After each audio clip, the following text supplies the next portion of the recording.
रविचंद्रन अश्विन ने team India के पूर्व कप्तान सौरव गांगुली यानी दादा की तारीफ करते हुए टीम इंडिया के हेड कोच गौतम गंभीर पर निशाना साधा है। उनके ऊपर एक कटाक्ष किया है। नाम लिए बिना गौतम गंभीर की उन्होंने बैंड बजा दी है। दरअसल ऐसे टी20 का चौथा सीजन इस वक्त चल रहा है, जहां पर प्रिटोरिया कैपिटल्स, जिसकी कोचिंग सौरव गांगुली के हाथों में दी गई है, वो बखूबी कोचिंग को निभा भी रहे हैं, क्योंकि प्रिटोरिया कैपिटल्स अब 25 जनवरी को फाइनल मुकाबला खेलने वाली है, फाइनल्स में पहुंच चुकी है और दादा की आज हर जगह तारीफ हो रही है। सौरव गांगुली ने बेहतरीन तरीके से प्रिटोरिया कैपिटल्स की कोचिंग करी है। इसी को लेकर रविचंद्रन अश्विन ने दादा की तारीफ करी है। तारीफों के पुल बांधते हुए उन्होंने ट्विटर पर लिखा है कि भैया आपकी जो कोचिंग है उसने एक तरफा भूकंप ला दिया है, और कोचिंग इससे कहते हैं कि भाई सौरव गांगुली इस तरीके की कोचिंग कर सकते हैं, ये हम सबको पता था, लेकिन आपने तो कुछ एक्सेप्शनल ही हमको दिखा दिया है। जिसमें आप सोशल मीडिया पर फैंस कह रहे हैं कि भाई रविचंद्रन अश्विन ने गौतम गंभीर के ऊपर निशाना साधा है कि भाई एक तरफ सौरव गांगुली है जो वहां जाकर यानी विदेश में जाकर इतनी बेहतरीन कोचिंग कर रहे हैं, और दूसरी तरफ भारतीय मूल के हमारे सौरव आपके गौतम गंभीर हैं जो टीम इंडिया को संभाल नहीं पा रहे, जिनकी कोचिंग की लगातार आलोचना हो रही है। तो शशि, यहाँ पर अश्विन ने कहा, मतलब वो बोलते हैं ना कि भाई बिना नाम लिए निशाना साध दिया है गंभीर। बिल्कुल, अश्विन का जो तरीका था, जिस तरीके से उन्होंने ट्वीट किया है, ट्वीट करके उन्होंने कहा है कि taking coaching to the next level Indian coaches. देखिए, एक परंपरा रही थी भारतीय क्रिकेट में कि विदेशी कोच होंगे तो ही इंडिया सफल हो पाएगी। फिर वो दौर हटा जब राहुल द्रविड़ कोच बने, राहुल द्रविड़ की कोचिंग में हमने टी20 वर्ल्ड कप जीता, फिर उसको आगे कंटिन्यू करते हुए गौतम गंभीर कोच बन चुके हैं। लेकिन गौतम गंभीर की जिस तरीके की कोचिंग की टेक्निक रही है, उससे टीम इंडिया को मतलब मुनाफा कम ही हुआ है, नुकसान ज्यादा हुआ है। हमने ये देखा है, रेड बॉल क्रिकेट हो, व्हाइट बॉल क्रिकेट हो, हर जगह से चीजों को बिखरने का, चीजें खराब होने की चीजें, ये परंपरा एक पिछले 1-1.5 महीने से, 1-1.5 साल से आप कह लीजिए कि कई महीनों से चली आ रही है। तो अब जब साउथ अफ्रीका टी20 में सौरव गांगुली कोचिंग कर रहे हैं, प्रिटोरिया कैपिटल्स पहली बार फाइनल पहुंची है, वो भी सौरव गांगुली के कोचिंग के अंडर में, तो निश्चित तौर पर इसी पर खुश होकर रविचंद्रन अश्विन ने कुछ ऐसा लिखा है जिससे आपको भी लगेगा कि रविचंद्रन अश्विन भी चाहते हैं कि सौरव गांगुली जैसा कोच टीम इंडिया में होना चाहिए, ना कि गौतम गंभीर के इस तरह की मोनोपोली का जो तरीका रहा है वो बहुत जल्दी टीम इंडिया से जाना चाहिए और सौरव गांगुली को कोचिंग की जिम्मेदारी लेनी चाहिए। हालांकि उन्होंने साफ तरीके से तो कुछ भी नहीं कहा, लेकिन जिस तरीके से उन्होंने ट्वीट किया और ट्वीट करते हुए उन्होंने जो कहा है उस पर मैं जाना चाहूंगा। पहले ट्वीट देख लेते हैं कि अश्विन का ट्वीट क्या है। अश्विन ने लिखा, he once said when I write my autobiography it will create tremors.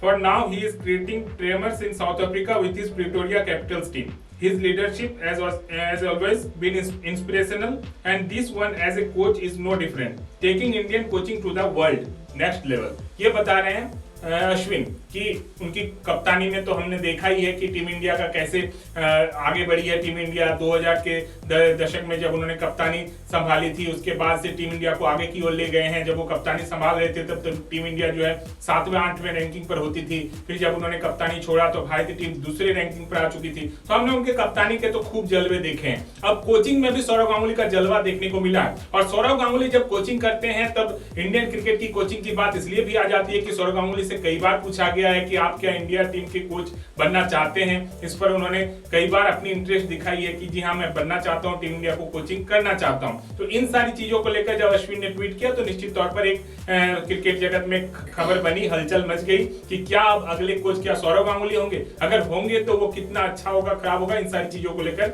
आलोचनाएं होने लगी। इसी बीच सौरव गांगुली से जब एक बार पूछा गया था कि आप क्या टीम इंडिया के कोच बनना चाहते हैं या आगे का आपके प्लान क्या है टीम इंडिया को लेकर, तब उन्होंने क्या कहा था, ये देख लेते हैं। उन्होंने कहा था, मैंने इस बारे में ज्यादा नहीं सोचा था क्योंकि मैं अलग अलग भूमिकाओं में रहा। 2013 में मैंने क्रिकेट से संन्यास लिया और फिर बीसीसीआई भारतीय क्रिकेट नियंत्रण बोर्ड, भारतीय क्रिकेट कंट्रोल बोर्ड का अध्यक्ष बना। मैं अभी 53 साल का हूँ, आगे क्या होगा यह देखा जाएगा, मैं इसके लिए खुला हूँ। मतलब मैं इसके लिए खुला हूँ, मतलब वो उस चीजों को लेकर इंटरेस्ट दिखा रहे हैं। तो कहीं ना कहीं आर अश्विन के ट्वीट के बाद एक बीसीसीआई में भी ये चीजें पहुंची हैं कि सौरव गांगुली कोचिंग करने को लेकर इंटरेस्ट है।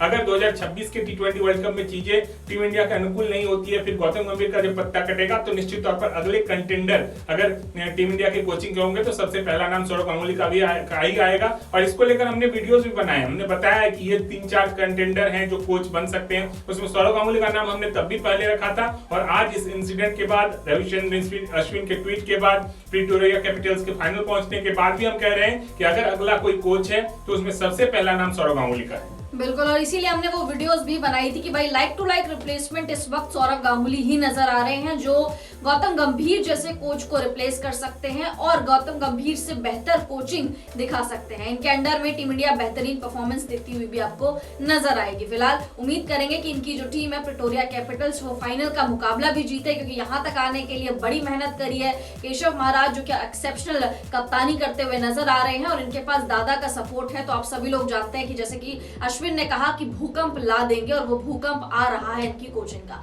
फिलहाल इस वीडियो में इतना ही। आप लोग कमेंट्स करके बताइए क्या लग रहा है प्रिटोरिया कैपिटल्स ऐसे 20 का इस बार का सीजन, चौथा सीजन, क्या जीत पाएगी, क्या ट्रॉफी जीत पाएगी? और गौतम गंभीर को क्या लगता है कि अगर किसी को रिप्लेस करना चाहिए तो वो सौरव गांगुली ही होंगे बतौर हेड कोच या फिर नहीं? कमेंट्स करके अपनी राय जरूर दीजिए। वीडियो पसंद आ गया होगा तो वीडियो को लाइक कर दीजिए, चैनल को सब्सक्राइब कर दीजिए। हम दोनों को इजाजत दीजिए। आप सभी लोगों का बहुत बहुत शुक्रिया।